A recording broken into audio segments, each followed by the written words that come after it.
world in which we're not making any changes and we continue with business as usual on CO2 emissions is a very scary world. It's a world where you have extreme weather events, where we're facing water shortage, food shortage.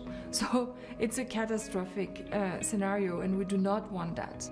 UN Global Compact, together with the World Resources Institute, World Wildlife Fund, CDP, and other professional organizations in this space, is working to try to get 20% of all major corporations in each major sector to commit to fully decarbonize. Because we believe once you get 20% to a quarter to a third, it then becomes unstoppable. Companies that internalize climate action, disclose their climate-related risks in their value chain, might have a price on carbon, have active decarbonization plans in place, are more profitable and are growing faster. Climate change is all about carbon emission. Carbon emission is all about energy, the way we consume it, the way we produce it. So we have to consume less and we have to produce it better. Global issues cannot be done by just one single company or a single industry, nor a single countries. So we all have to come together, take the all-of-society approach to achieve it.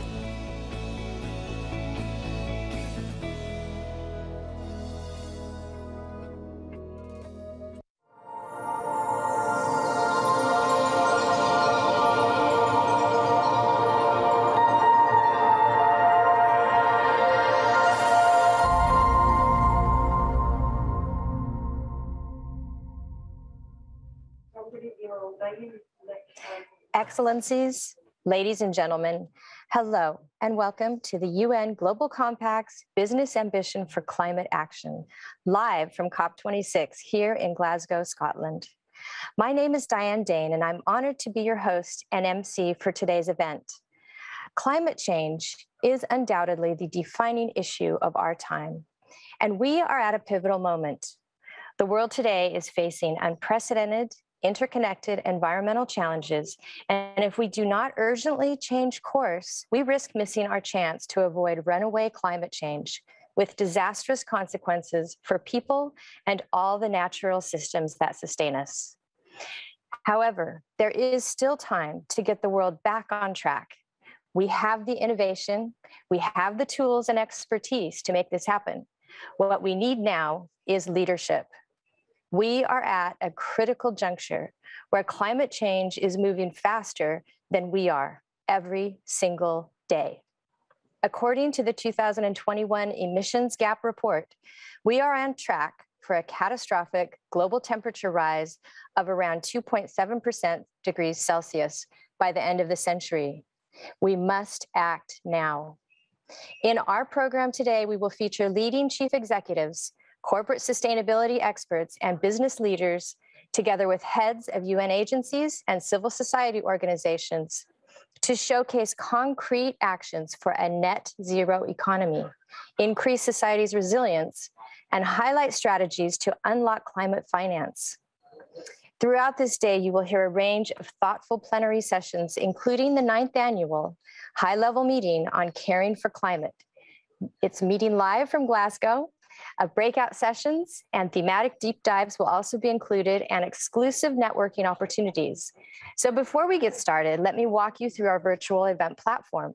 I encourage you to take some time to use its many exciting and innovative features, including the event chat, which is located on the right side of your screen. Be sure to say hello to other attendees and mention where you are from. With over 4,000 attendees today from over 100 countries, we encourage you to join the conversation on the chat on the right. Explore in-depth topics in the content studios, vote on questions in the polls, and even connect directly with attendees using the networking and people feature here on Hopin. And don't forget to keep the conversation going on social media using the hashtag #OurOnlyFuture and COP26. For more information on the UN Global Compact business initiatives and partner resources, such as the Business Ambition for 1.5 Degrees campaign, the Science-Based Targets Initiative, and Climate Ambition Accelerator, please visit the pavilion on the left-hand side of your dashboard. We have a jam-packed program, so let's get started. As our first event of the day, we will be going live from the COP26 arena for the 9th annual high-level meeting of Caring for Climate, co-hosted by the UN Global Compact, UN Environment, and UN Climate Change, the UNFCCC. For the next hour and a half, you will be at the center of the discussion, led by the CEO and Executive Director of the UN Global Compact, Sanda Ojiambo. Hearing from senior executives of business, industry, finance, civil society, the United Nations, and government to bring forward a strong business message of climate ambition and drive decision action to avert a climate catastrophe. So without further ado, let's listen in now.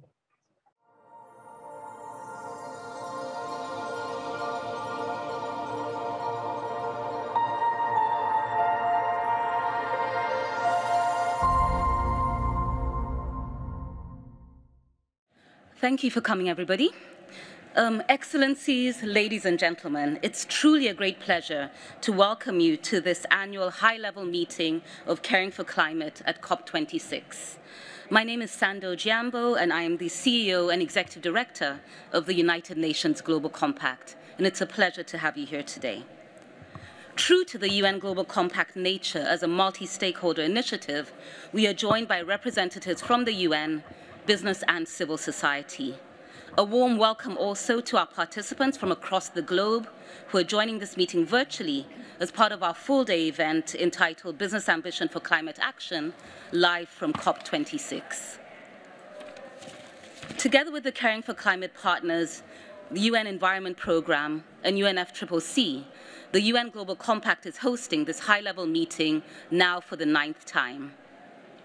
And as we reflect, a lot has changed over the past decade. Climate breakdown is no longer a distant threat. It's here with us now, and it's already taking lives and livelihoods, especially amongst the most vulnerable in the global south. As we've heard over the past few days, and certainly in the past, the world faces a truly existential crisis that, if not addressed, threatens not only us, but also succeeding generations. A 1.5-degree future is truly the only livable future for humanity. COP26, as we know, is an unmissable opportunity for governments to secure that 1.5-degree future. Private sector climate action and leadership is going to be critical to this important transition to net zero by 2050. Ahead of the UN Secretary General's Climate Summit in 2019, the UN Global Compact challenged corporate leaders to limit the worst impacts of climate change and make the 1.5-degree goal the new normal for corporate action. And it all started with an open letter by a global coalition of UN agencies, civil society, and industry leaders, calling on CEOs to ramp up ambition. In the lead up to the UN Climate Action Summit that year, a group of 28 companies committed to set climate targets aligned with a net zero future through the Business Ambition for 1.5 Degrees campaign.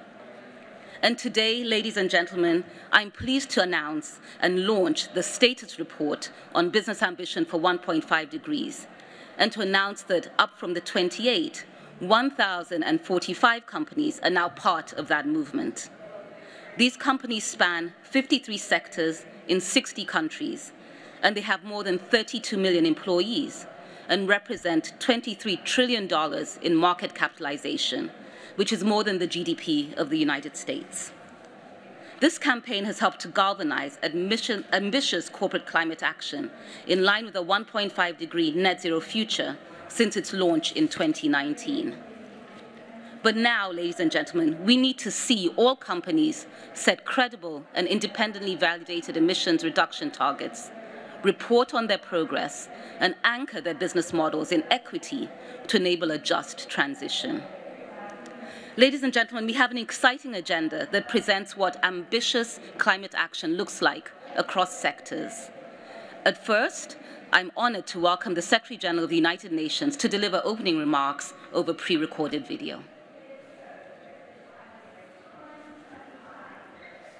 I thank the United Nations Global Compact, UNFCCC, and the UN Environment Programme for again convening this high-level meeting. 2 years ago, 28 companies committed to net zero through the Business Ambition for 1.5 Degrees campaign. Today, this campaign has grown into a movement. Companies everywhere are recognizing that sustainable business is good business, that decarbonizing operations and supply chains is not just the right thing to do, but the smart thing to do. Consumers expect it, employees demand it, and our future depends on it. But let's be clear, we are not moving far enough, fast enough. Temperatures are still on course to rise well above 2 degrees, and that is a disaster. We need more ambition and more action. Every country, city and company must decarbonize by 2050 or earlier with verifiable and aligned 2030 targets, credible and clear measures, and maximum urgency. The Science-Based Targets Initiative's new net zero standards is a welcome tool for companies to ensure consistency. However, there is a deficit of credibility and a surplus of confusion over emissions reductions and net zero targets with different meanings and different metrics. That is why I will establish a group of experts to propose clear standards to measure and analyze net zero commitments from non-state actors. Building resilience and investing in adaptation must be a priority for all.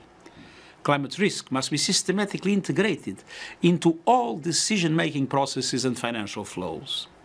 Fossil fuel subsidies, especially coal finance at home and abroad, must end once and for all. Private sector finance must be aligned with a credible net zero, resilient and sustainable development pathway. And we must ensure that our transition to net zero is just, equitable and inclusive. We must expand social protection, guarantee that communities and youth have a voice, and support reskilling to allow for workers to transition to other jobs. I count on your leadership and urge you to use your influence for good. Success means billions of lives saved, millions of new green jobs, and trillions of dollars in economic gains. Failure means catastrophe. Together, let us safeguard our future and save humanity, and I thank you.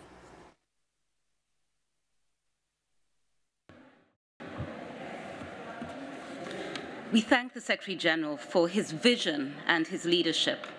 I'd now like to introduce our first speaker, Ms. Inga Anderson, the Executive Director of the UN Environment Programme. Inga. Thank you very much, Sanda, and to Sanda and Diambo and the entire team at Global Compact, my warm appreciation for the absolutely outstanding work that you're doing. And to everyone here, thank you. You're here because you want to make a difference. You're here because you've made commitments within your companies, your organizations, and we really appreciate that. You've heard the Secretary General say that humanity is facing code red. And it is, in fact, facing code red on 3 fronts. We know about the climate crisis, obviously, and UNEP numbers tell us that we are, even with the latest NDCs, because yesterday we issued the update to the emissions gap, we are facing a 2.7 degree world at the end of this century. The nature crisis is a second crisis, and that's an immediate concern. The way we build our cities and infrastructure, the way we run our food systems, the way we fragment and destroy the natural foundations to our society and to our prosperity and health. And of course, the pollution crisis is another significant issue. So these 3 crises, climate, pollution, and biodiversity, intertwine into that single planetary crisis, a crisis that we must tackle. But to do this, by reforming pretty much every system and replacing every harmful technology, we need to invest, we need to invent, we need to reimagine, and we need to do so. Now, you know the numbers. To meet the Sustainable Development Goals, we will need trillions, not billions, of extra investments. But let's be clear, this is also the future, and it is a future where companies will thrive and where the bulk of those investments will be needed to be made, obviously, by the private sector. But the private sector need to be enabled by good government regulations and by a level playing field. So friends, the private sector is here and making many commitments, and this we very much salute. Under the Race to Zero, over 4,000 businesses have already committed to net zero by 2050. But let me now focus within the wider private sector, more specifically on the finance sector, where we as UNEP help to convene and mobilize towards net zero, and which we need to have fully on board to enable a transition in the real economy. The Glasgow Financial Alliance for Net Zero now includes 400 financial firms responsible for assets of around $130 trillion, all committed to transitioning their holdings, their financial holdings and portfolios to net zero by 2050. Now, obviously, we will seek to ensure that this is not delayed to the 2040s, but that this is started right now. And it is truly groundbreaking. But let's remind ourselves that these commitments are but words on a page until they are translated into action. So when it comes to the finance sector, we need to have some critical breakthroughs. One, what we need to do has to be comprehensive. Aligning financial portfolios with the Paris goals requires that financial institutions view their portfolios and holdings in a holistic manner, managing their carbon footprint across sectors, across geographies, across asset classes, and across exposures. Secondly, we have to base it on science, and we just heard the Secretary General reference the science-based targets. Scientists do know what they are doing. We at UNEP are part of that community. So aligning the financial portfolios need to happen based on the scenarios laid out by the IPCC. And three, whatever you do has to be measurable and transparent. Financial institutions have made commitments, but they're going to have to prove that they're meeting them in a world that is increasingly skeptical about greenwashing. And that means full public reporting. And four, it has to be immediate. Promises by 2050 are fine and dandy, but frankly, we need to see what you're going to do in 2022. Intermediate targets for 2030, the latest, 8 years, that's all we have. That's how long they will have to reach the first key milestones. So we need to have immediate action. So friends, this task won't be easy, not for the finance sector, not for industries, not for anyone in the real economy. But it is necessary for human health, for our prosperity, for peace. And all of this needs the private sector, obviously, to step in for a profitable future. You have promised to do the hard work, and I sincerely thank you for that. You leading that and blazing that trail will be important for others that follow. The world will be watching to see that you keep your word and that others follow. And we will do all that we can to support you in the journey. Thank you very much. Thank you very much, Inga, for again calling out the urgency and the imperatives for action. I'd like to now introduce Ms. Inga Parvanova, who is the Director of Communications and Engagement at the UNFCCC. Inga, over to you. Thank you, Sandra. Good morning. Unfortunately, the Executive Secretary couldn't join us today, but the remarks I'm about to share are the message that she had planned to deliver.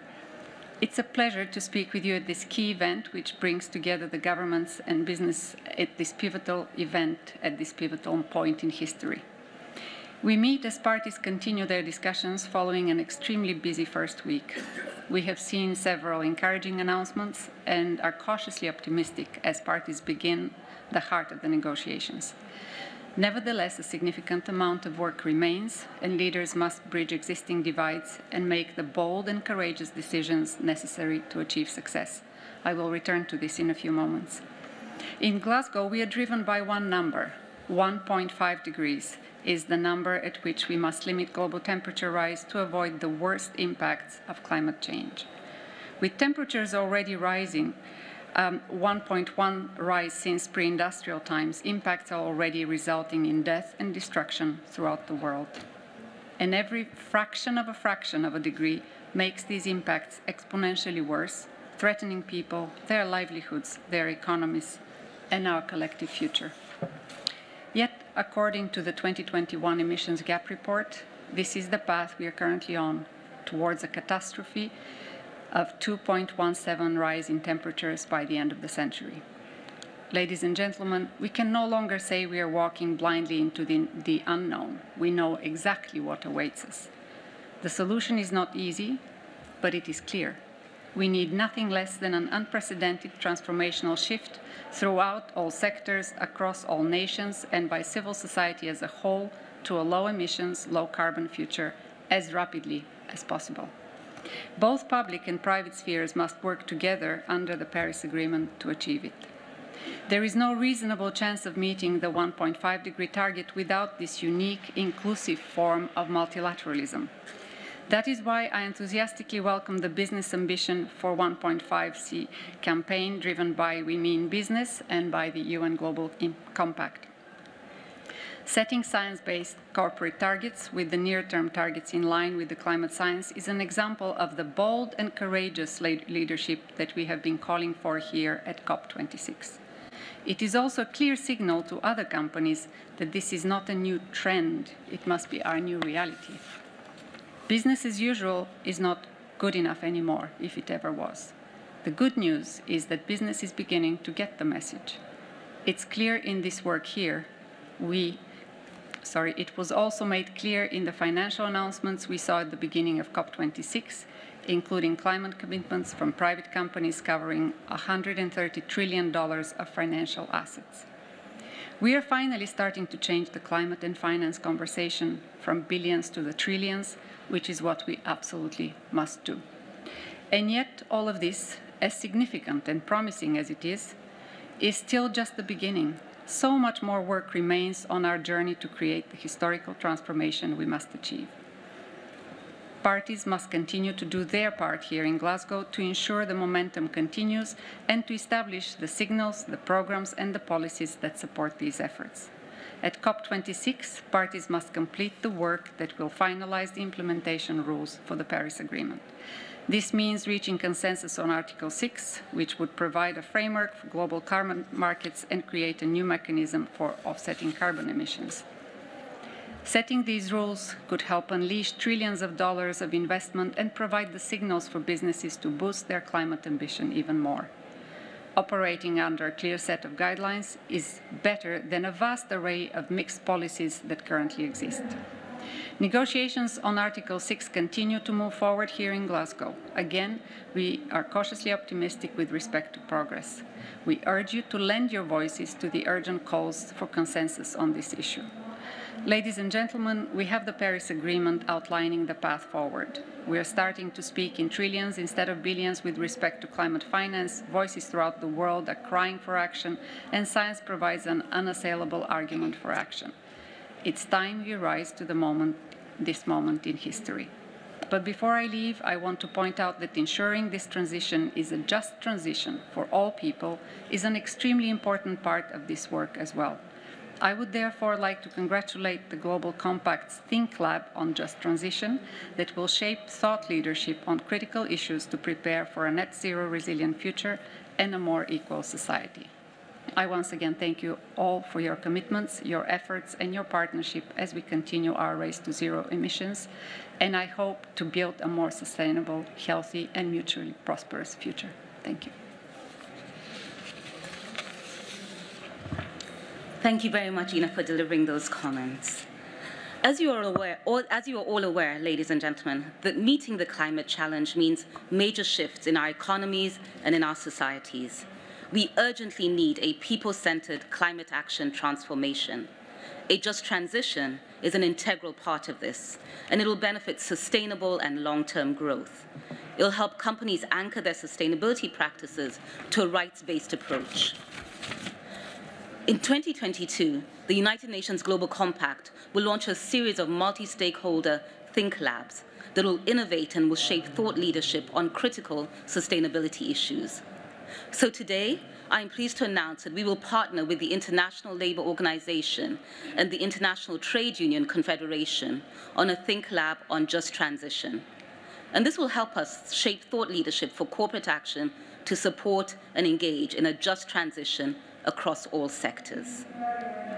Ladies and gentlemen, as we begin our next panel on financing a just transition, I'm truly honored to introduce you to Her Excellency Mary Robinson, Chair of the Elders and the former President of Ireland. Mary, thank you so much for your continued leadership on people-centered climate action.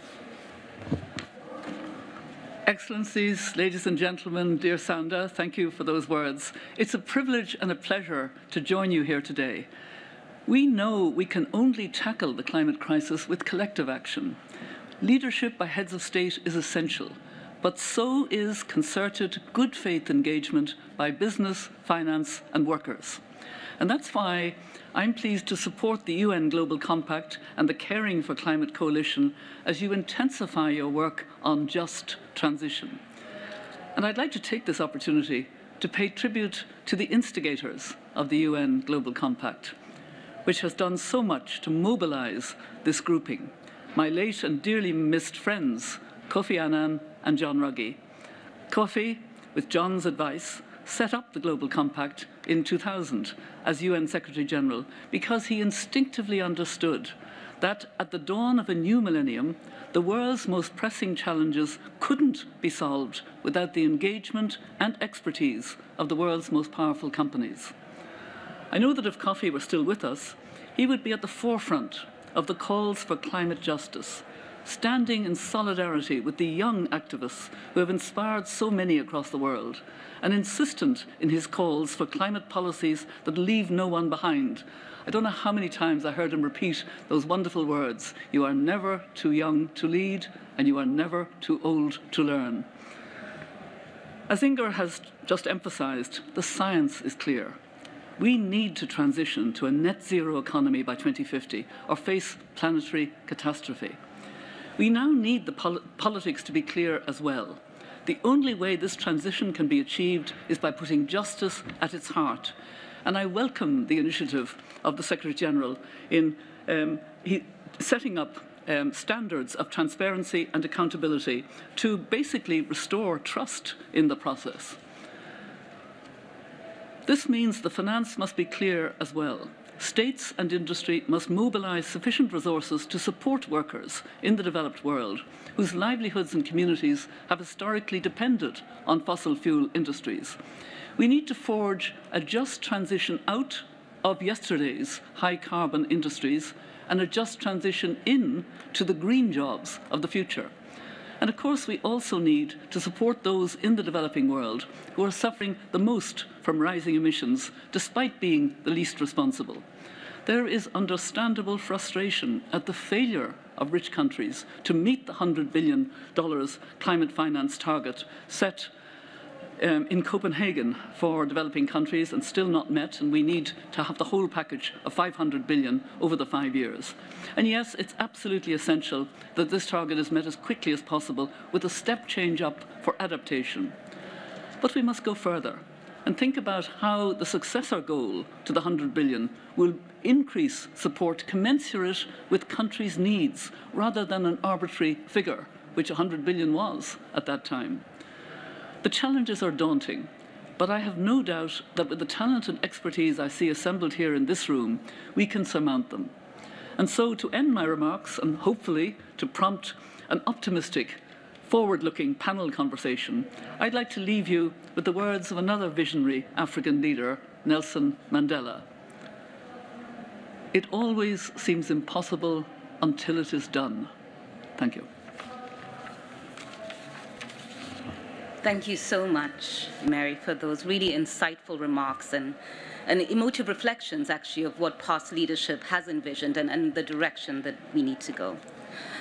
Your remarks, Mary, set the stage very well for our first panel, and it's now my pleasure to hand over to Mr. Victor van Vuren, the Director of the Enterprises Department at the International Labour Organization. And Victor is going to moderate our first panel on financing a just transition. Over to you, Victor. Thank you very much, Sanda, and good morning, everybody.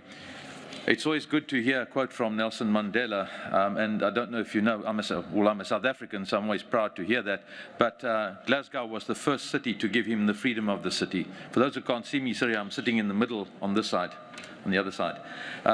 We've got an esteemed panel this morning to discuss financing a just transition. And I'm going to introduce the panel and ask them just to raise their hand so people can identify where you're seated, and then I will then start with questions for each of the panelists. We have until 11 o'clock to finish this discussion, and depending on the time, we'll have one or maybe two interjections from the panelists. First of all, it gives me pleasure to introduce Mr. Ignacio Galán, the chairman of CEO Iberdrola in Spain, seated directly opposite me. Mr. Anit Kumar Sinha, President of Group Strategy Mahindra Group India. Ms. Hindu Omorao Ibrahim, President, Association for Indigenous Women and Peoples of Chad, and Mr. Kevin Kariuki, Vice President for Power, Energy, Climate and Green Growth, African Development Bank. You know, the whole financing for a just transition is important, but what's important for me is the use of the word care for climate as we start this discussion. We talk about a human-centered approach, and a just transition really focuses on this human-centered approach. We need to bring back the value of a human being. We need to bring back the value of the planet in our discussions. And when we go through this, it's not a mechanistic discussion that we're having about finances. It's financing for a better planet, for better conditions for people, and it needs to have everyone's heart and soul in it. So without any further ado, I'd like to ask the first question to Mr. Galán. Mr. Galán, you are taking bold steps to transition to clean energy and have validated science-based targets. Tell us a little about your journey, the policy measures that helped, and now having an ambitious deep decarbonization plan garnered and channeled investments for a just transition. The floor is yours. Thank you very much. Just to give you some data. So 20 years ago, when I joined the company, we realized that after Kyoto, we need to change the way we produce and consume electricity. At Iberdrola, we took very seriously this challenge. So we had already signed my first strategic plan in 2001, which was based in renewables, power networks, energy storage, and closing all our oil and coal power plant. We found a lot of opposition. So I think competitors were, of course, against ourselves. Regulators, they don't allow us to sell green energy because they said then the energy has not color. Even some governments has already not made the things easy for us. So the financial community also received the plan with doubts. Many investors did not understand this move.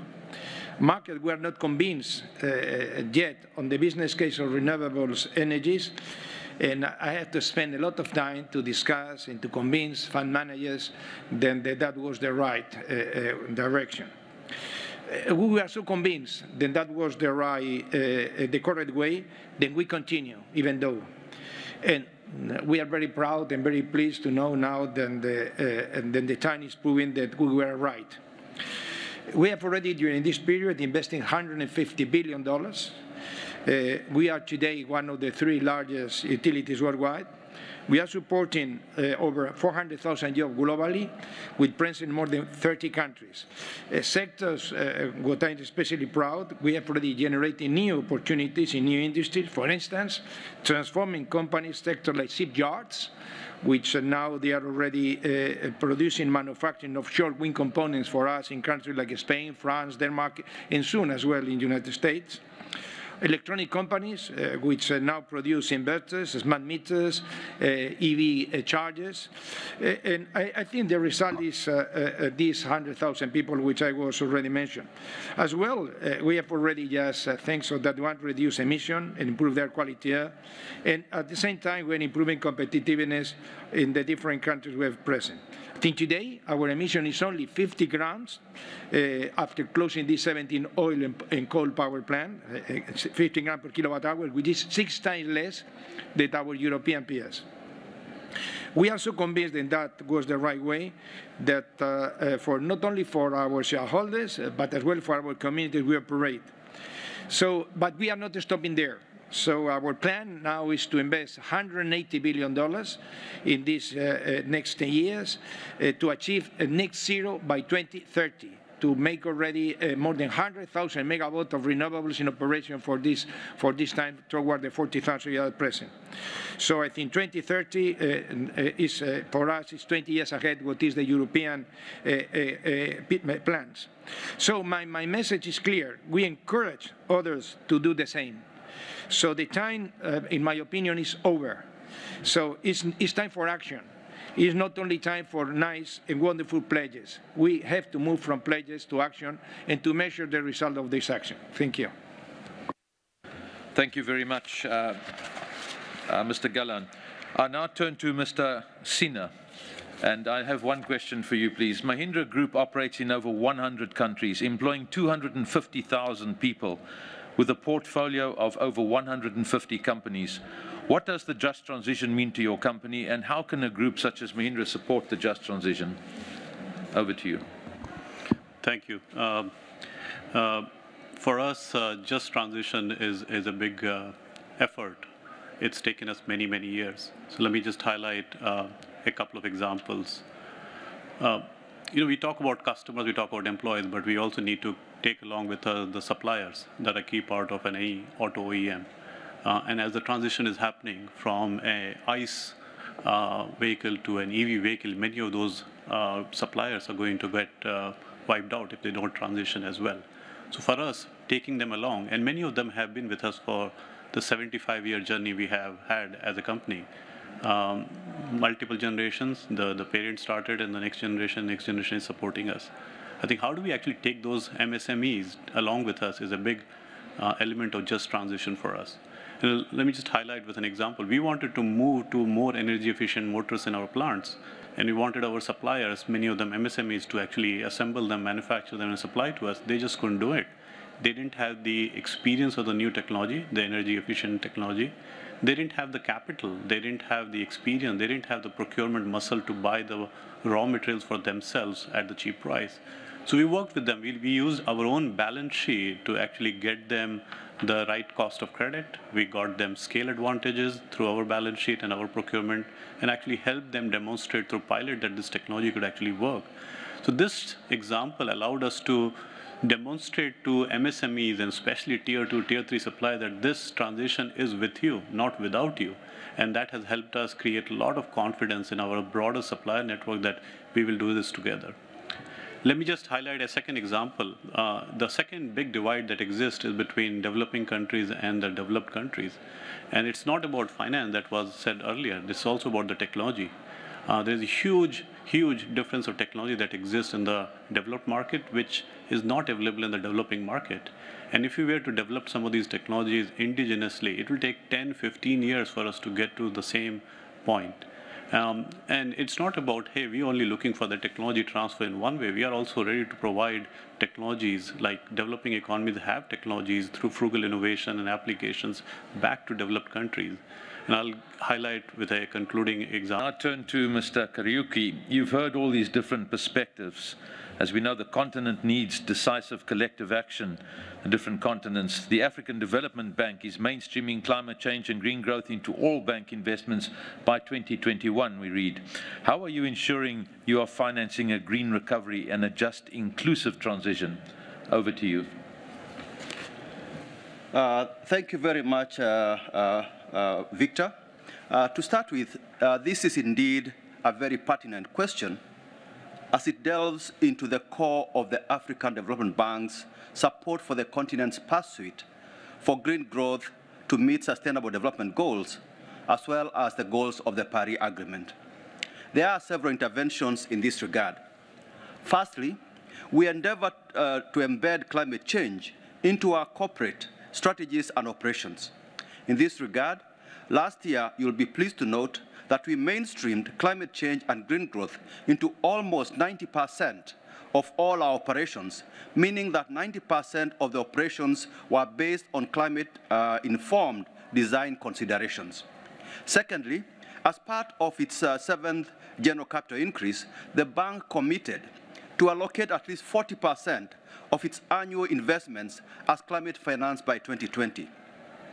In this regard, the bank commendably increased its proportion of climate investments from a mere 9% in 2016 to 35% in 2019, and was on target to achieve the 40% goal, but for COVID-19 constraint repurposing, which limited the proportion to 34%, but we are on schedule to exceed the 40% this year.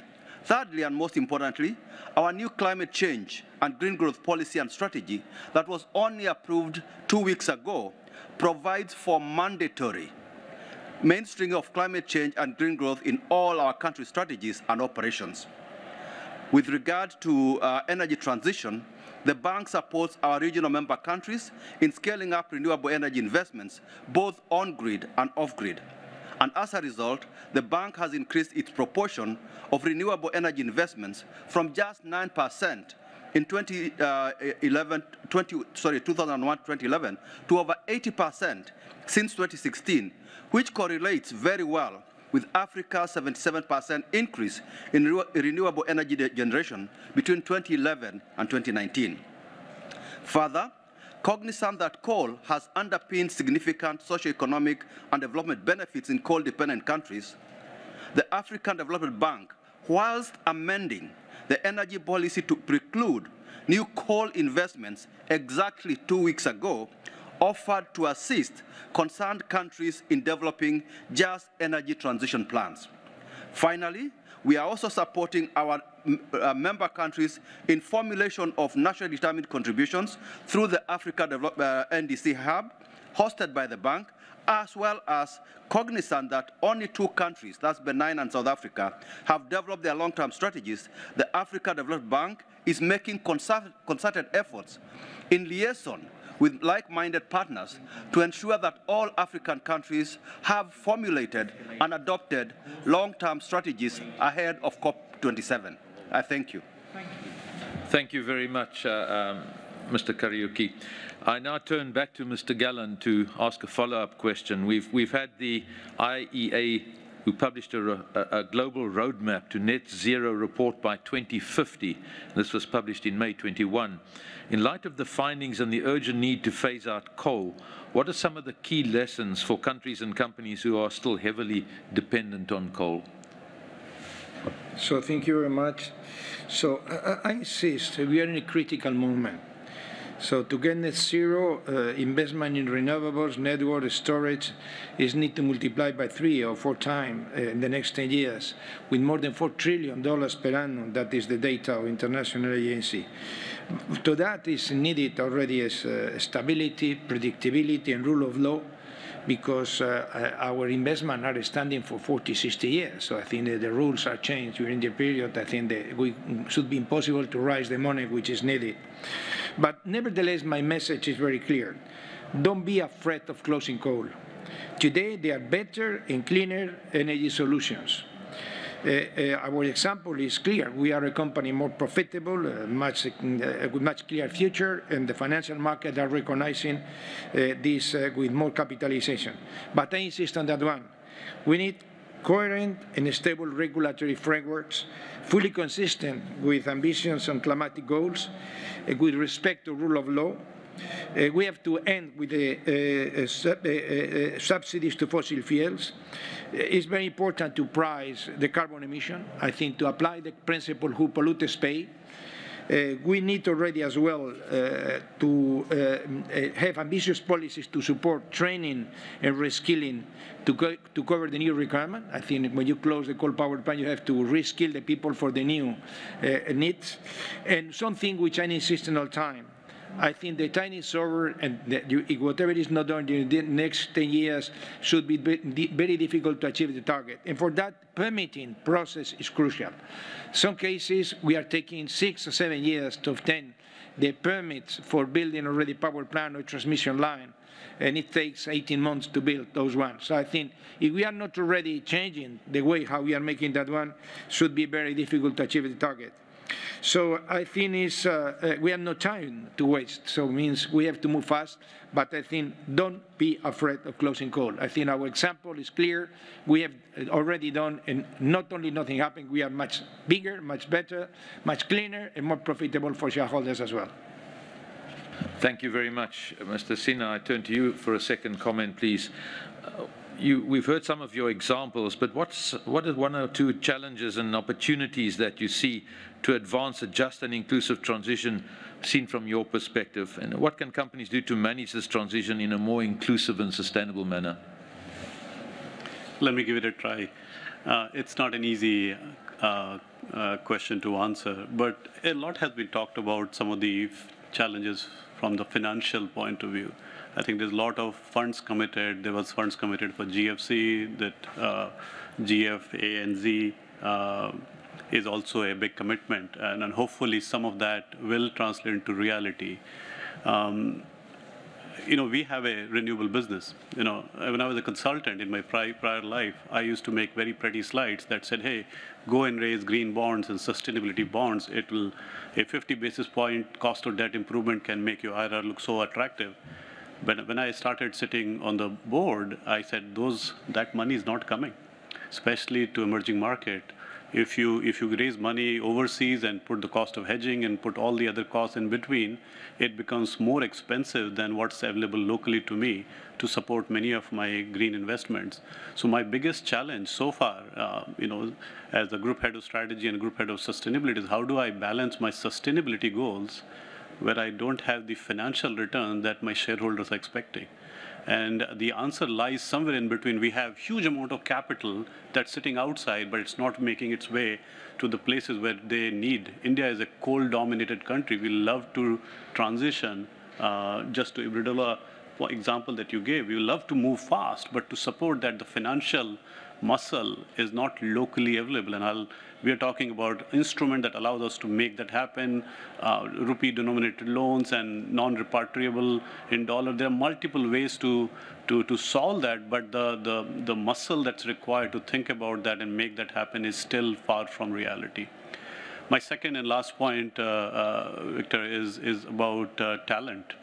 I think we used to say that where are the 26-year-olds that are going to change the future of this company from a sustainability point of view without losing the shareholder value aspirations. There are all the 26-year-olds are going to startups and techs and Googles and the Facebooks. There are very few examples where a chief sustainability officer has gone on to become the CEO. We are not able to attract people who will say that, hey, make sustainability, net zero, this transition, your mission for the next 20, 30, 40 years. So we are launching programs. So I've launched something called Sustainability Fellowship at Mahindra to get people in, hey, I will develop you as a sustainability plus a business fellow so that I have the talent to support my business needs for 10, 20, 30 years. But it's a journey that we have started, but both on the finance side and talent side, we face many issues. We're trying to solve them, and hopefully with all of your collective support, we'll get there. Thank you very much. We have two discussants on this panel, and I'm going to turn to them now for their input. And I turn first to Ms. Paloma Costa, member of the UN Youth Advisory Group on Climate Change. You've heard a number of comments from the panelists. Perhaps you can raise your hand so people can see where you're sitting. Thank you. Let's hear your views on what's been said this morning. Thank you so much.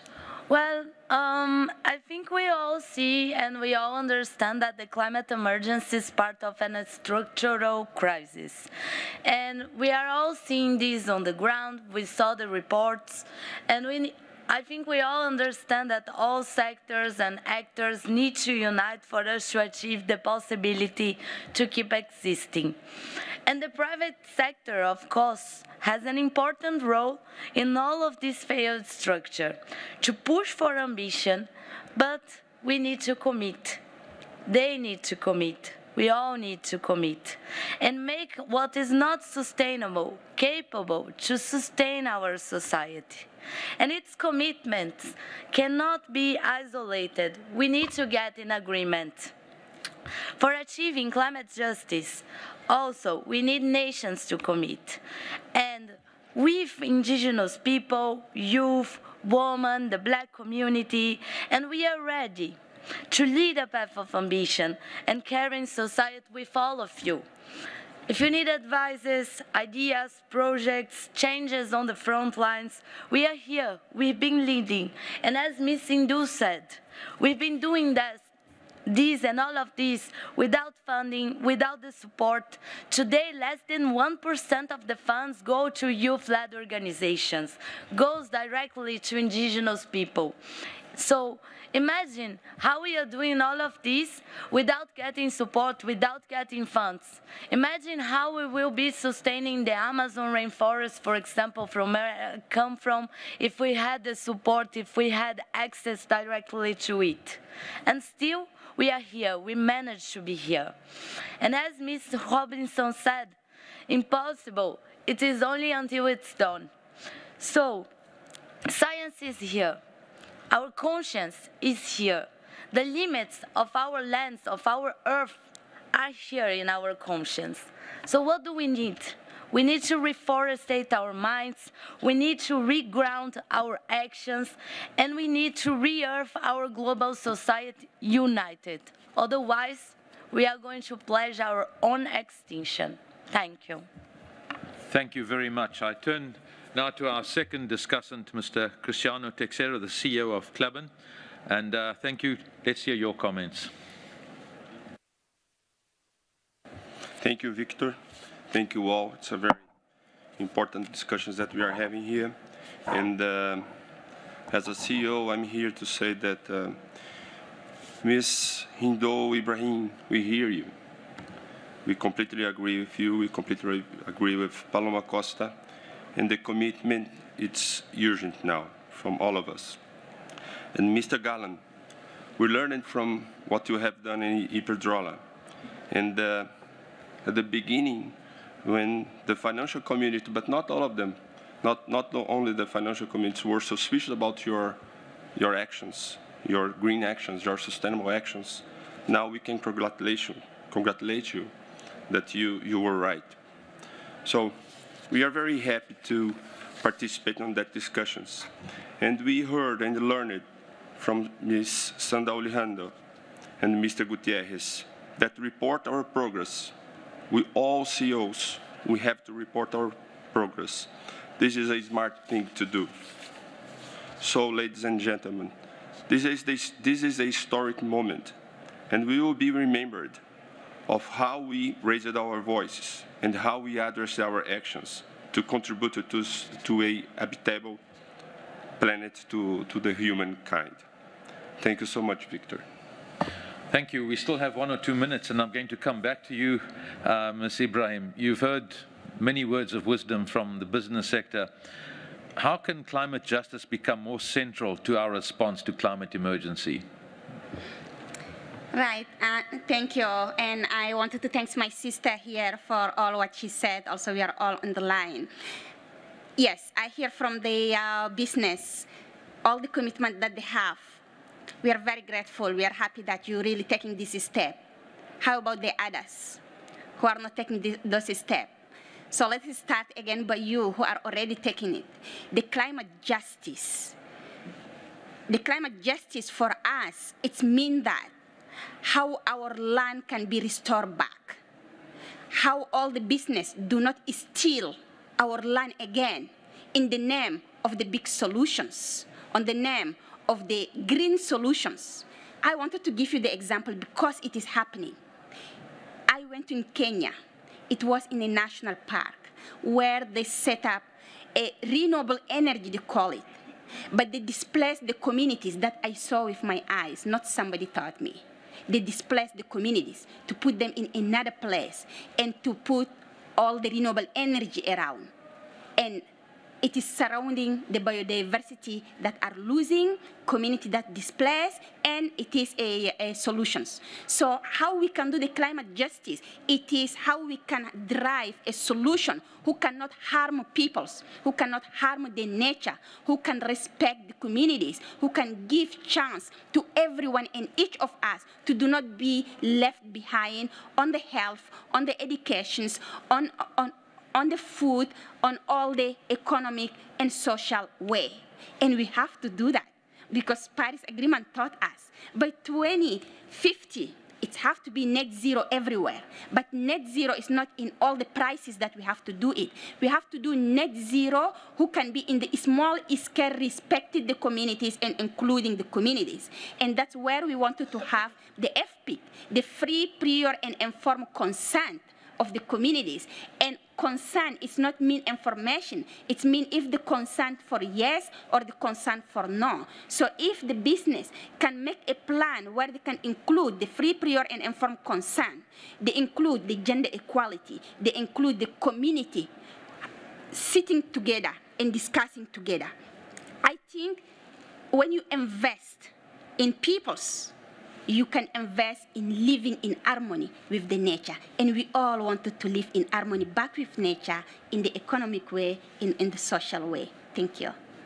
Thank you. We certainly can take your passion as part of the deal going forward. We appreciate that. And last, before we finish the session, I turn back to you, Mr. Kariuki. Africa has a huge challenge in terms of green jobs, a huge amount of informal sector activity. How do you see Africa dealing with this green jobs component going forward? Just a brief, you've got 2 minutes, thank you. Thank you very much, Victor. Africa's population is estimated at 1.34 billion in 2020, and is also the youngest with a median age of 19.7 years. But 50% of the active youth may be unemployed. At the same time, despite being home to a fifth of the world's population, Africa only accounts for 6% of global energy demand, and with a little more than just 3% of electricity demand. And it is also, but also it is projected that rising incomes and rapid urbanization will combine to push electricity demand to at least double by 2040. Therefore, considering the very low energy use levels and the vast and increasingly cost-competitive renewable energy potential, the likelihood for green transformation and therefore green jobs is real. For instance, it is estimated that the renewable energies sector already employs more than 10 million people. Specifically, thanks to cost competitiveness, solar-based distributed renewables solutions, including solar home systems and mini-grid-based electrification, portend the greatest potential for Africa's youth. This is because it is expected that by 2030, 50% of new connections will be through distributed renewable energies.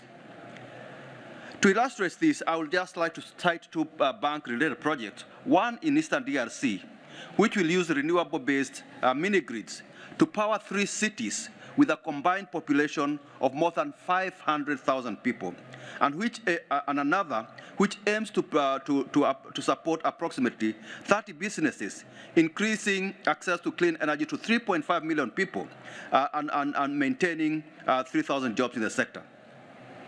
Other sectors with good prospects for creating green jobs, including circular economy, transport, especially as e-mobility or electric vehicles take root, and as public transport and goods railway haulage are electrified, as well as agriculture.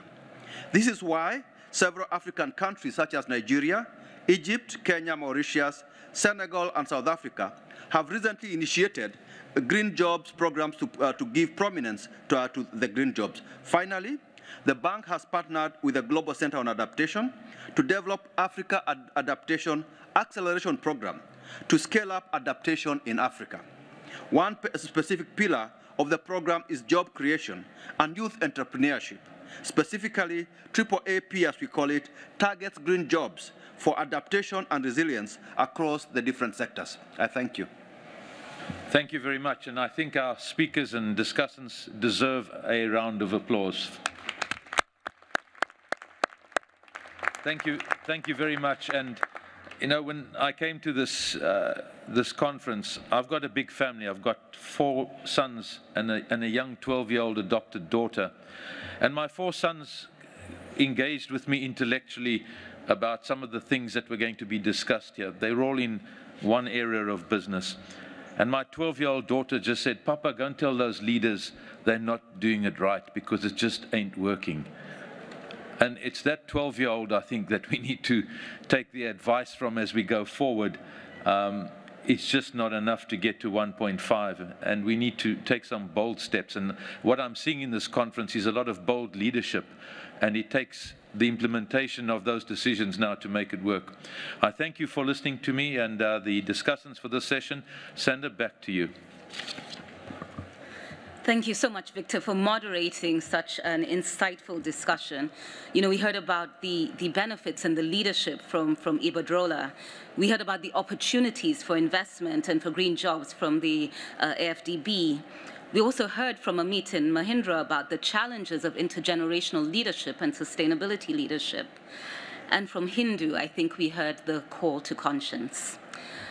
I would now like to introduce the next panel that will be led by my colleague, Ms. Leela Kabasi, who is the Chief of Programs at the UN Global Compact and also the Board Chair of the Science Based Targets Initiative. Over to you, Leela.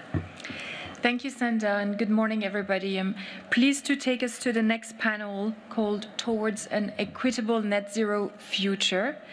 And this panel is taking place as the Science Based Target Initiative has just released a new net zero standard, and this is the first framework for corporate net zero target setting in line with science. This framework is the result of a multi-stakeholder process over the past 2 years with representatives from science, business, and civil society. The standard provides clarity and ensures that business leaders can be confident that their actions are in line with the climate science. So today our panel includes experts from business, finance, and civil society. 2 of the panelists are joining us online. Our event is broadcast also through our online platform, and we have 4,000 people registered and watching the event out there. So I'm pleased to introduce our panel, Mr. Leif Johansson, Chairman of AstraZeneca, Mr. John Kyu-yoon, Chairman and CEO, KB Financial Group, and Ms. Louisa Casson, joining us in the room, Executive Director of, Senior Political Strategist at Greenpeace. So I'll start with Mr. Johansson online. And AstraZeneca is one of the first 7 companies with a science-based net zero target that has been validated by the SBTi. Can you tell us, Mr. Johansson, what it took for your company to get there, and also why it was important for you to have your target validated by an external independent body? Thank you, Lisa. I certainly will. And let me first say, I think it's a very good day to be speaking on, because this is indeed the first time that we really see science-based and certified targets, and where we as in the corporate world can go to an outside certification body and be sure that we know what we have done and be able to also communicate that in a transparent way. When you're in the pharmaceutical industry, you are actually in a very science-based industry, and we are indeed a very science-based company. And I think that lends it easy for us to say that we should follow science. We should be able, with an outside third-party certification, be able to see what we are really doing. And of course, it also means that we have the ability to back up internally, but also externally, what we are actually doing. Now, let me say a little about the role that we think large pharmaceutical companies and AstraZeneca specifically can actually do. First of all, let me note that I don't think that climate change is a governance issue. I don't think it should fall under the governance headline. I think it should fall under the strategic headline. This is indeed a real strategy for a pharmaceutical company. The real impact in our business of climate change can be, and we expect it to be, quite massive. Ill health, levels of ill health is connected to climate change. And when we as a company try to respond to that by serving medicines to patients and to healthcare systems, it becomes a very natural part of trying to make sure that we are not part of the problem of creating climate change. We are obviously on a fairly bold journey, and I think it's important to note that this is about here and now. And one of the good things of the certification here is that we can look at the longer term, but we can also respond to a much shorter term targets. And obviously the here and now in our case means that we will be net carbon zero in our own operations in 2025 and in broader scope in 2030, so very close targets. And indeed, if you look at what we have done just over the past 5 years between 2015 and 2020, we were able to reduce our greenhouse gas emission by 60%. And that has taken us into a number of programs, some of them very specific to industry, some of them to our industry and even to our company, but also has taken us into very bold engagement with a lot of partners around the world. All in all, I think this is a good day to be communicating, setting targets, and going into action for climate change. Thank you, Mr. Johansson. Next, I'm going to move to Mr. Yoon from KB Financial. You're also a pioneer company in the sense that you are one of the first company from the financial sector that has set a science-based target. And we would like to hear from you what it means for a bank to adjust your investments and your lending practices so that you're in line with stabilizing climate. Oh, we can't hear you.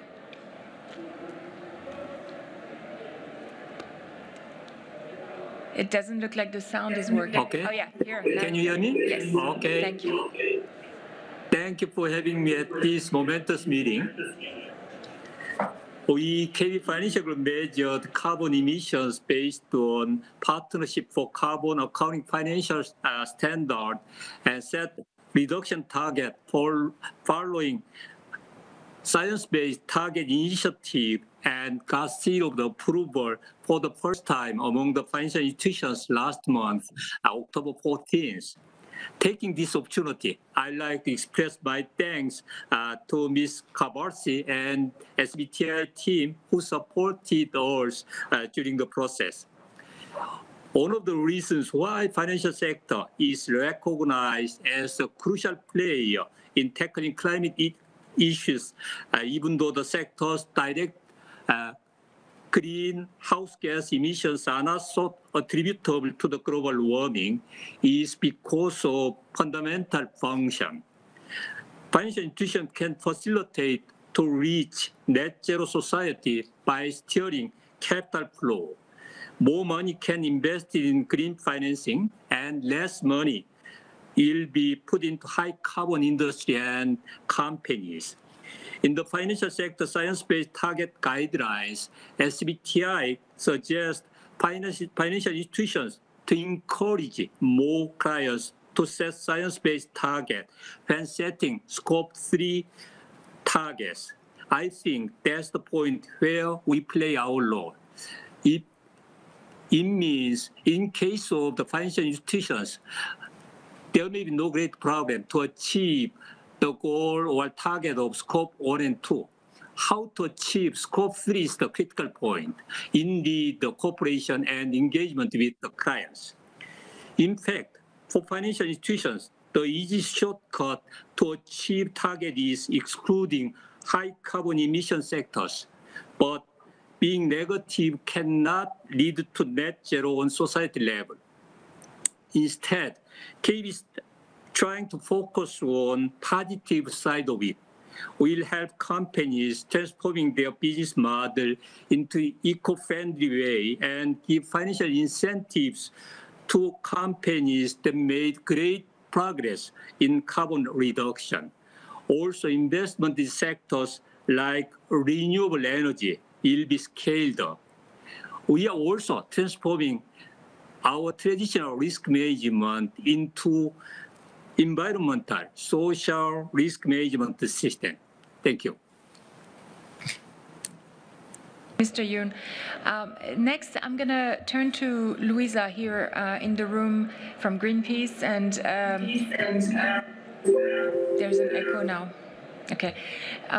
We've seen a lot of messages from Greenpeace at this COP, and we're very happy to have you in this room. The definition of net zero itself, as well as the path to get to net zero, it's been interpreted in different and sometimes inconsistent ways.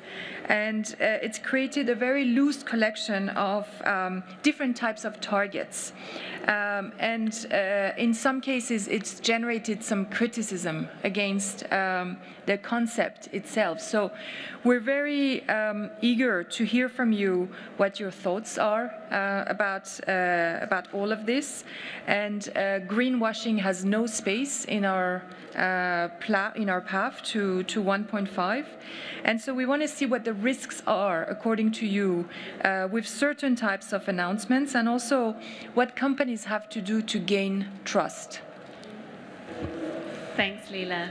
I think for us, net zero really has to be about how are we getting to a pathway that will keep us below 1.5, rather than net zero allowing a safety net for business as usual that is driving the climate emergency.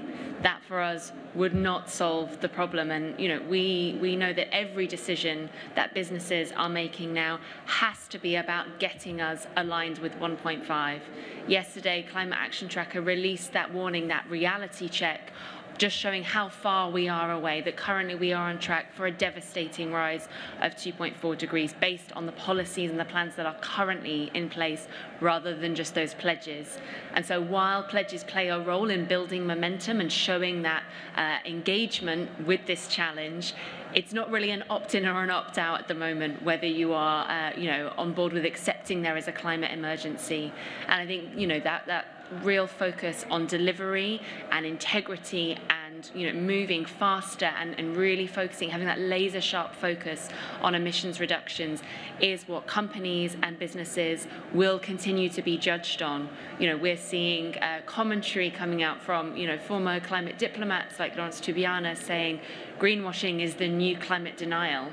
And I think, as you say, Leela, there is absolutely no place for greenwash in credible climate action. We know what we need to do to tackle the climate emergency. We know what staying below 1.5 degrees looks like. It looks like urgent, constant emissions reductions and phasing out of fossil fuels.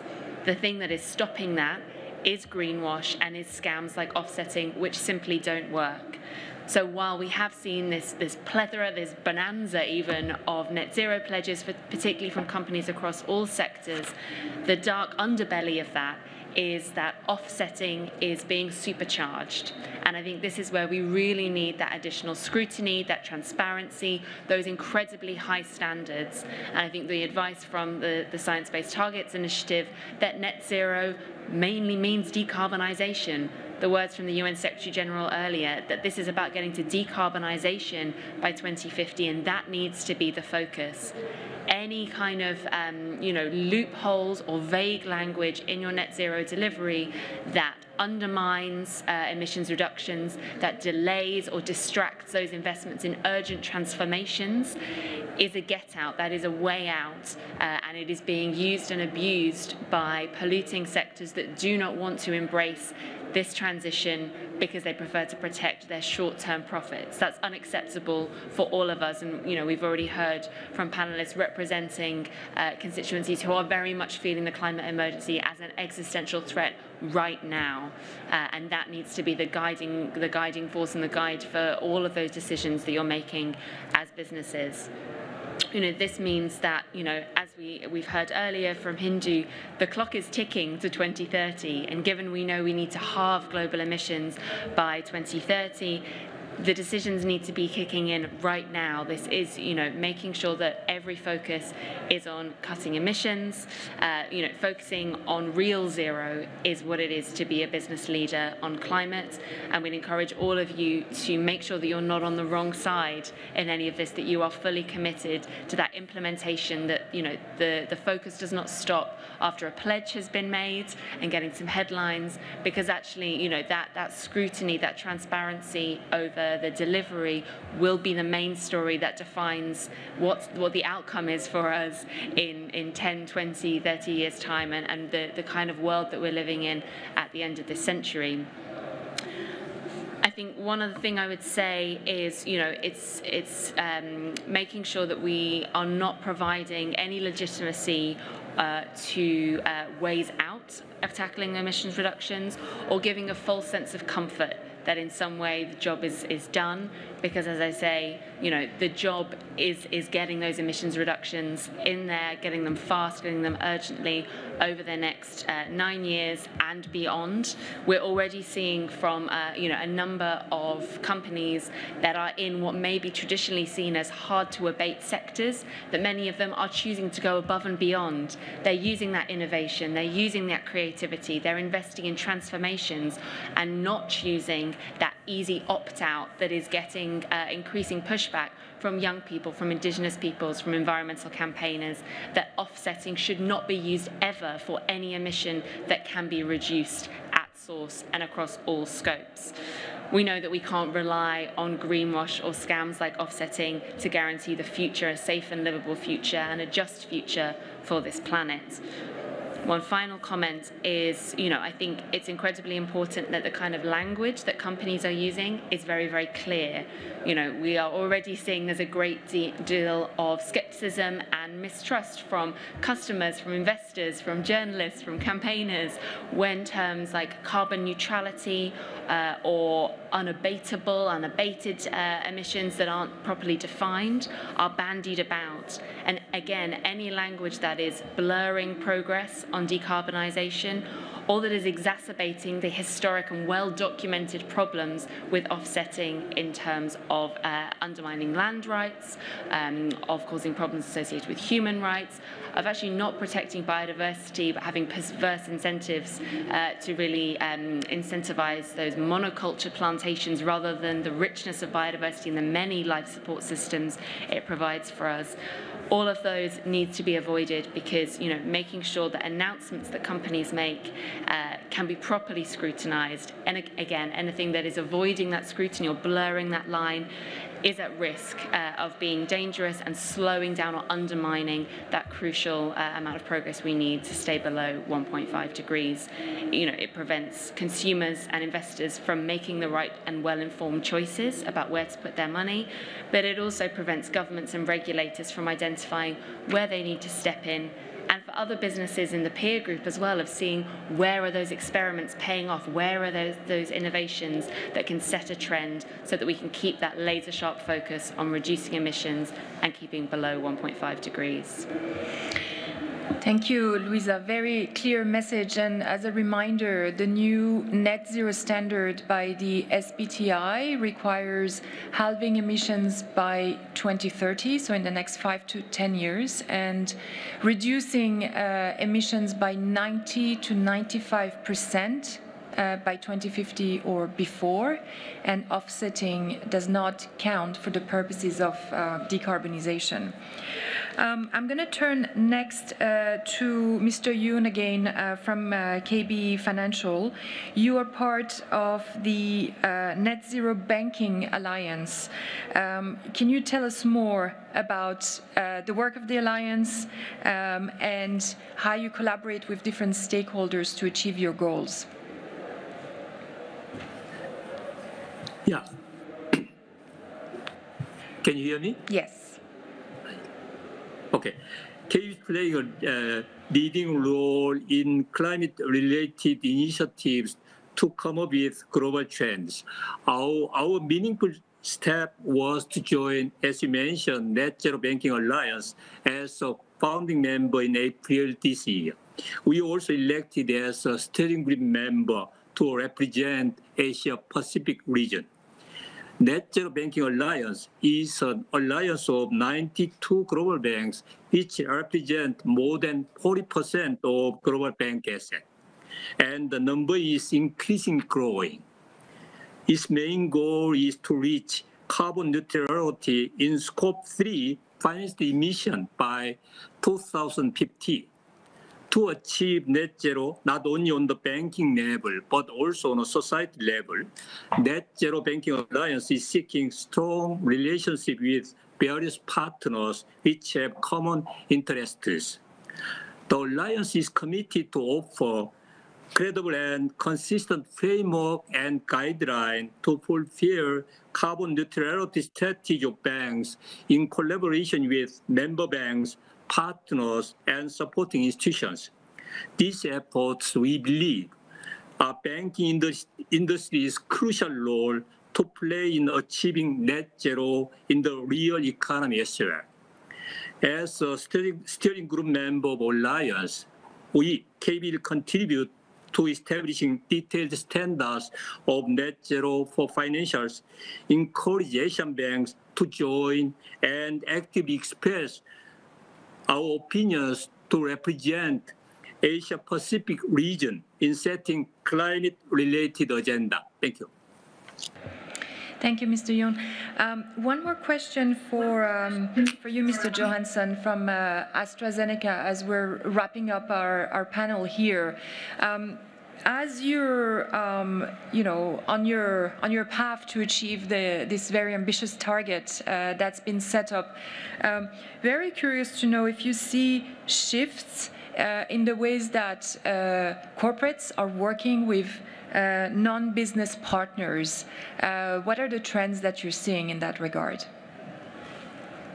Well, first of all, I think I see a dramatic shift in the overall response in industry to the climate change challenges. Now, as always, some are ahead of others, but I think I see a movement across many industrial sectors and a strong movement as such. You spoke a little about, and our friend from Greenpeace did also, about making sure that it's not only fanciful pledges that we are making. And I think that's exactly why we like the Science-Based Target Initiative so well. There is a structure and a discipline, both in terms of setting targets, but also in following up those targets. And there is a clear requirement for a roadmap on how to achieve those. And indeed, they are transparent, and indeed, they are comparable. And all of those are very good things. As you remember, we were quite engaged in the vaccine response to the pandemic. We have provided about 2 billion doses by now of at no profit vaccine around the world.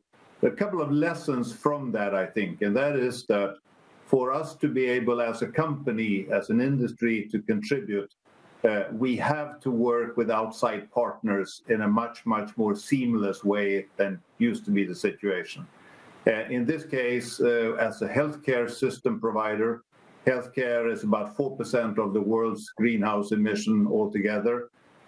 If we can work together to make transport, if we can work together to make energy supply, etc., available across healthcare systems, using data to do that in an efficient way, then we have much better opportunity to provide really good value for the world around us. And let me mention two of those concrete examples. We are part of a SMI systems task force, which was originally created by Prince Charles, where we are looking at, in different countries, making pilots on how we can best actually be able to contribute the overall effect of what the healthcare system can actually do.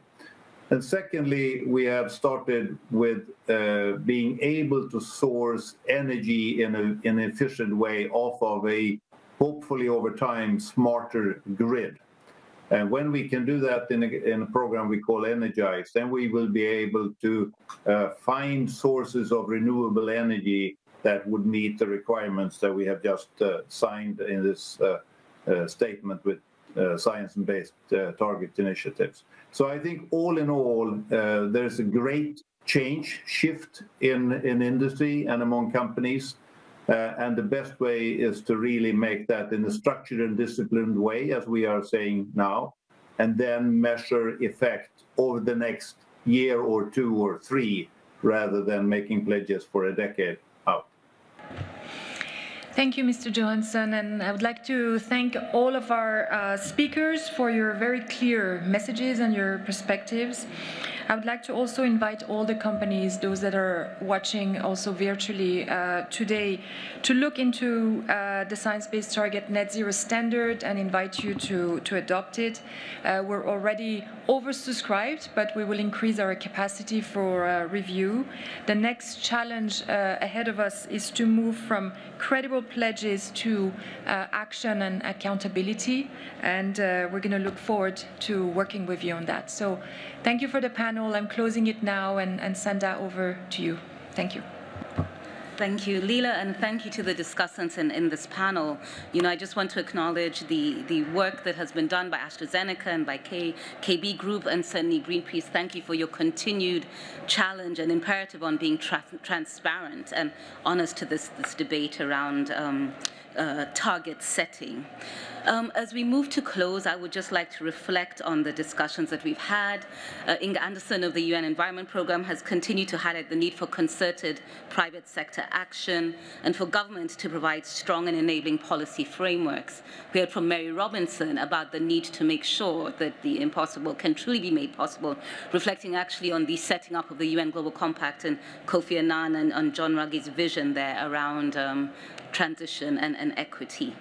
I would just like to now move forward to the last session of our program, where I'd like to invite a colleague, a dear friend, Selwyn Hart, who is the Assistant Secretary General and Special Advisor in the Secretary General's Office on Climate Action. Selwyn, thank you for making time for, I'm sure, you're having a busy set of days and have had a busy 2 weeks. Thank you.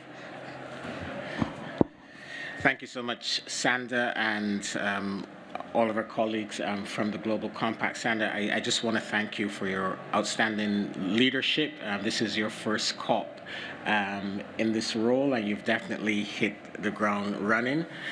And I really want to thank all of you for continuing to support and to be a part of this enormous effort to respond to the climate crisis. And it is now more urgent than ever for business leaders from all over the world to undertake credible and ambitious climate action, as Leila just indicated. And the world is watching. All eyes are on us in Glasgow here. Customers are expecting it, and employees are also demanding it.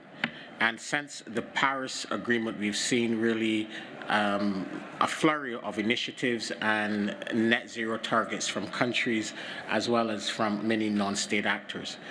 But let's be brutally honest with each other. The science is clear, and today's actions do not add up to where we need to be. We are desperately off track, and I see many of you wearing the 1.5 degree ambition plan stickers. We are desperately off track from keeping the 1.5 degree goal of the Paris Agreement within reach. The latest nationally determined contributions, or the indices that countries have submitted, show that emissions will grow by 13.7% above 2010 levels by 2030.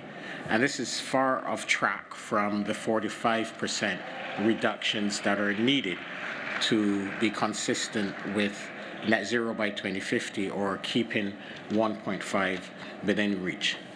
The reality is that the battle to keep 1.5 degrees alive will be won or lost during this critical decade, during the 2020s.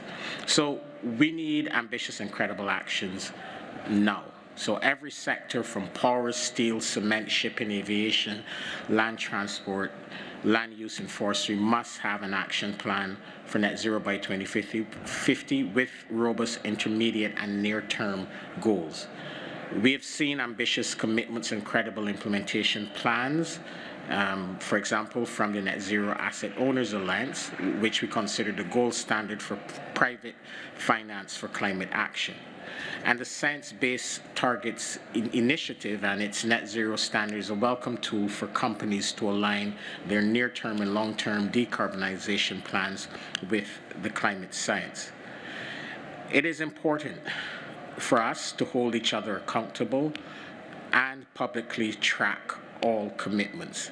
And this is why the Secretary General has announced that he will establish an independent group of experts to propose clear standards to measure and analyze net zero commitments from non-state actors. What we need is deep decarbonization during the 2020s across all sectors. And every action must be consistent with your decarbonization commitments. For example, for far too long, many companies have lobbied in the shadows against climate ambition and supported fossil fuel-friendly policies, undermining national climate ambition. And it's time to stop this practice. And I count on your leadership for responsible, positive lobbying on climate policy and to push your peers to do the same. Phasing out coal is the single most important step to keep 1.5 degrees alive. And the G20 as a whole has decided to end international coal finance this year. And this decision will have important effects. We must now engage public and private finance sources to catalyze decarbonized electric systems in advanced economies by 2040. And definitely during this critical decade. And the Secretary General, he has specifically called on developed countries, emerging economies, and the private sector to build coalitions to create the financial and technological conditions to accelerate the decarbonization of their economies, and as well as coal phase out. And we really count on your support to be part of these coalitions around some of these key countries, really to accelerate this important action. So, colleagues and friends, signing up to initiatives is the easy part. And now it's time to shift gears towards implementation. If there's anything that we need to deliver in Glasgow, it's really accelerated action across mitigation, adaptation, and finance. And we will definitely need your support. In fact, we count on your support and your leadership over the course of the coming decade. So it's time for us to roll up our sleeves and get to work. And I thank you again for your leadership. Thank you, Selwyn, for those really important and inspiring remarks, and also really the call to action, as you say, which is really it's time for us to roll up our sleeves and get working. As you say, we're desperately off track in terms of emissions. We need deep decarbonization in this decade. Accountability is critical. Phase out of coal and is also very important for moving the agenda forward. Allow me to provide some closing comments for the session. Ladies and gentlemen, thank you very much for your engagement here today, those who are present in the room and certainly those joining virtually. As we've heard, we have about 4,000 people registered and joining us online. This has truly been an inspiring moment for reflection and discussion. What we've heard is that it's become very clear the leading companies continue to build trust by setting credible and independently validated emission reduction targets and delivering on them. And that's the call to action for all other companies.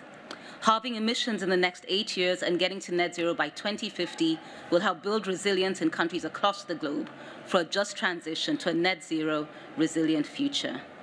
It's clear, however, that many in the business community feel unprepared to deal with the climate emergency. Together with Accenture, we've released a survey of over 1,200 CEOs across 113 countries, 21 industries about climate leadership. It's the largest survey of its kind to date. Private sector leaders have told us that they are struggling to accelerate their climate ambitions, even though nearly 3/4, 73%, feel an urgent pressure to act. To share findings of the CEO survey, we're hosting an event at the Barras Art and Design Centre here in Glasgow at 3 p.m., and I welcome you to join us. It'll also be available online at the UN Global Compact website. At the UN Global Compact, we are truly committed to support companies on their climate action journey and to challenge them to amplify their work across their value chain, with their peers, and in their communities. At the 2018 Caring for Climate high-level meeting, the UN Global Compact asked all our companies to set 1.5-degree science-based emissions reduction targets. So today, ladies and gentlemen, I'm calling on all UN Global Compact companies, particularly those headquartered in the G20, to set both short-term science-based targets at 1.5 degrees and long-term science-based targets aligned with a new net zero standard.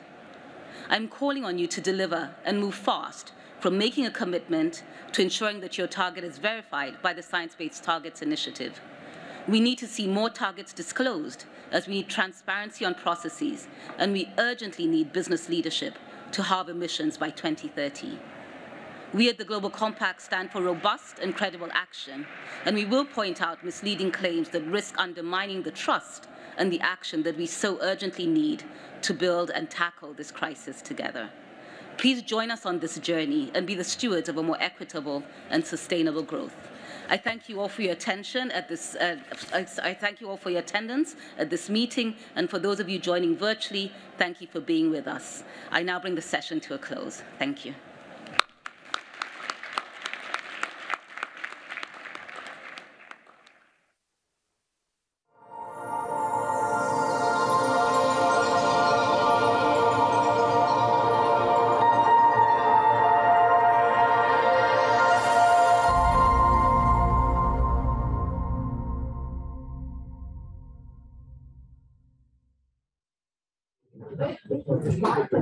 Thank you, Sanda, for leading that insightful meeting, including the critical subject of just transitions so powerfully expressed by our Indigenous and our youth leaders.